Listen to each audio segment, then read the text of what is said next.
కాన్ఫిడెన్సా over కాన్ఫిడెన్సా Jagan మాట్లాడిన మాటల మీదన ఇప్పుడు ఇదే చర్చ.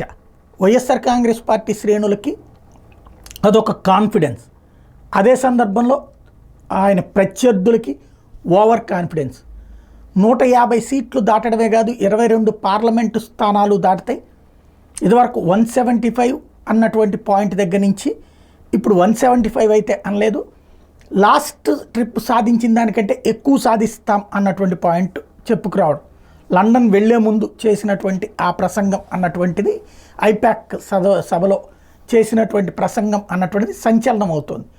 ఈ నేపథ్యంలో ఇది కార్యకర్తలకి శ్రేణులకు ఉత్సాహాన్ని ఇవ్వడానికి మాత్రమే చేశారు. అదంతా ఓవర్ కాన్ఫిడెన్సు, అత్యుత్సాహం తప్పించి మరేమీ లేదు.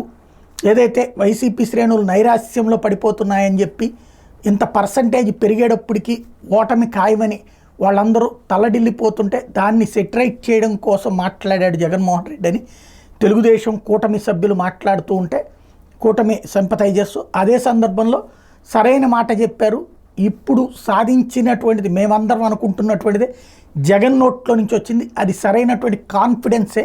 ఇక్కడెక్కడా ఓవర్ లేదు. ఎందుకంటే ఇవ్వాల్సినవన్నీ ఇచ్చేసి పథకాల రూపంలో పైసలు ఇచ్చి, డెవలప్మెంట్ రూపంలో గ్రామీణ ప్రాంతాల దగ్గర నుంచి పాఠశాలల దగ్గర నుంచి ఆసుపత్రుల దాకా పట్టణ ప్రాంతాల దాకా అన్నీ చూపించి, ఆ పైన పోల్ మేనేజ్మెంటు చేసి, ఆ పైన ఓట్ మేనేజ్మెంటు చేసి, ప్రతి ఒక్క ఓటర్ని పోలింగ్ బూత్ దాకా తీసుకెళ్ళి అన్నీ చేసేశారు కాబట్టినే, అన్ని రకాలైనటువంటి మార్గాలు చూపించారు కాబట్టినే ఆ ధైర్యం అన్నటువంటిది వైఎస్ఆర్ కాంగ్రెస్ పార్టీ వాడు.